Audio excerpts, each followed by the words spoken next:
When mixing or mastering, tricks are just innovative ways to use the processors that you've used 100 times before. In this video, I'll show you some of my favorite innovative methods for compressing various instruments and detail how each trick works.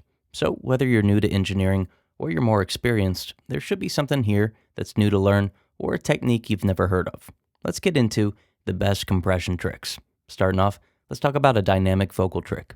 Now for some of these tricks, I'll use other dynamics processors that include compression, like multiband compression and some upward processors. This trick could be performed with either a dynamic EQ or a multiband dynamics processor. It's a simple idea. I'll use frequency-specific dynamics processing to reduce the range of the vocal, which causes muddiness, while expanding the range responsible for clarity. By using dynamic filters, the vocals will still retain those ranges, while only attenuating and amplifying when needed, or when the threshold is crossed. I'll set a downward compression filter around the fundamental and a second-order harmonic. If you're in doubt or if the vocal spans multiple registers, 250 Hz is a good center frequency for the filter. I'll use a somewhat narrow range and carefully set the threshold and the range to only compress when needed and only by a few dB at most.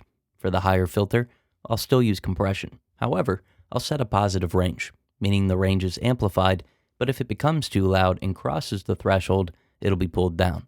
Again, I'll carefully set the threshold and the range to ensure the amplification isn't too aggressive or too subtle. This filter should be roughly between 2 to 5 kHz with a little variance in either direction.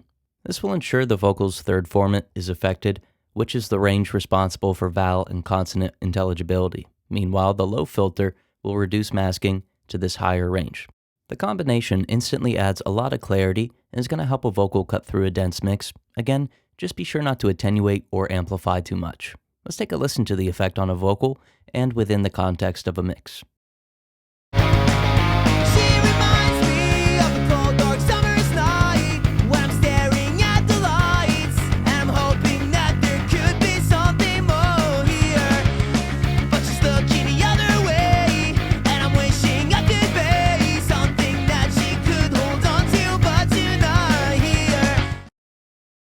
Next up, let's cover improved kick bass ducking. So ducking the bass whenever the kick hits has been a useful trick for a long time, but it could be made more effective. With the typical setup, that is using a stereo compressor on the bass with the kick sidechained, the entire bass is attenuated whenever the kick hits.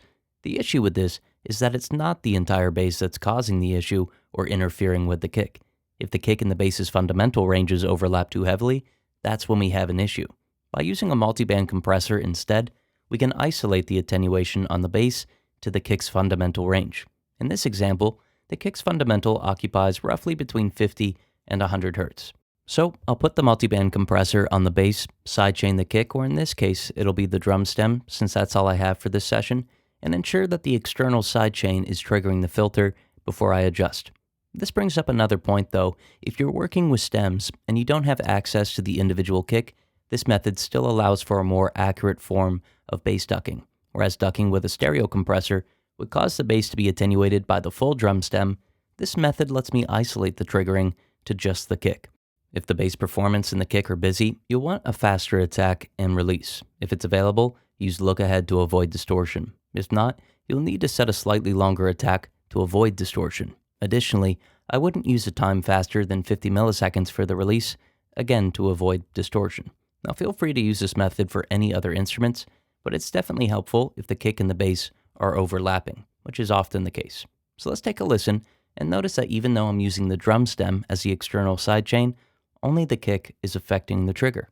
Additionally, notice how this method helps retain the higher register of the bass guitar, whereas the traditional method would have attenuated it.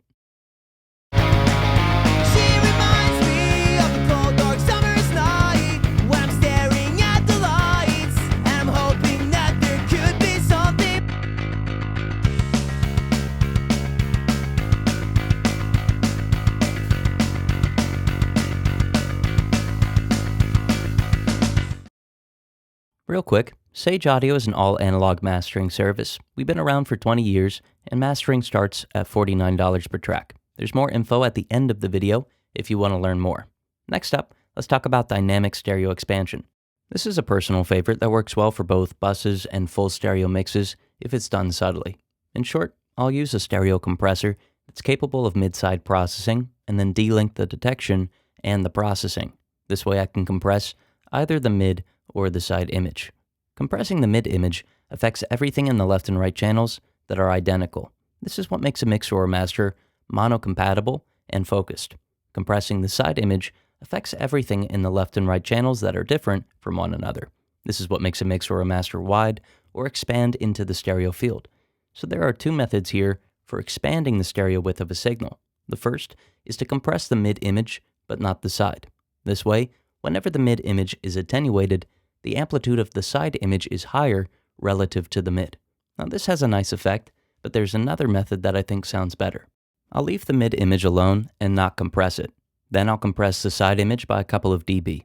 If it's a bus, I could compress more, but if I'm mastering, anywhere between 1 to 2 dB is enough. Then I'll enable automatic makeup gain to the side image. This way, the peaks are controlled, but more importantly, quieter aspects of the side image are pushed forward.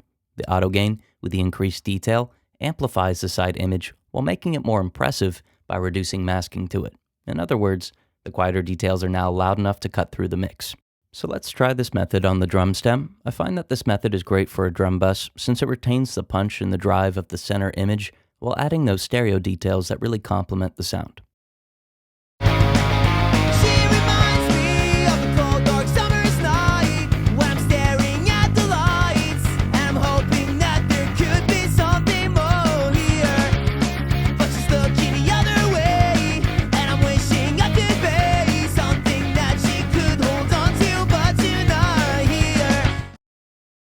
Last up, let's talk about high ratio soft knee compression.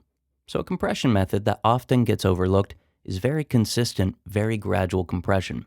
Now this isn't something that you haven't heard of, but surprisingly, most people avoid it. Now typically, we focus on finding just the right threshold to only attenuate peaks when it's needed. However, soft knee, high ratio compression has a great sound. Its shaping is so subtle that the signal doesn't distort, nor is the compression even audible. However, compression is constantly occurring to the signal. For example, if the guitars need more body, I'd set up a 100-to-1 ratio and keep the threshold pretty high. Then, I'd use a completely soft knee. When paired with makeup gain, we get a sound similar to that of subtle wave shaping. All of the quieter details are boosted, making the instrument full and more impressive.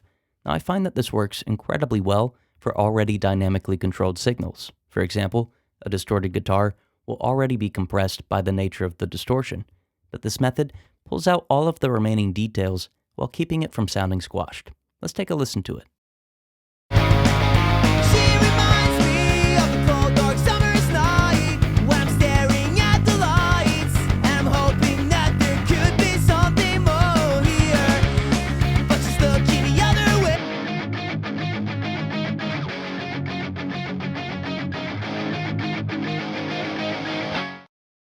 Get professional analog mastering that accurately translates what you hear in your head.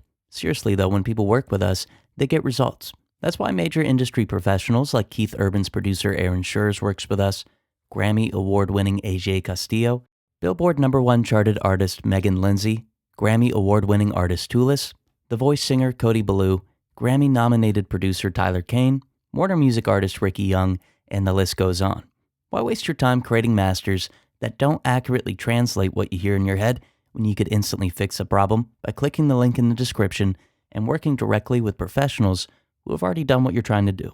We've mastered thousands of songs that accurately translate what each client hears in their head, and it'll work for you too.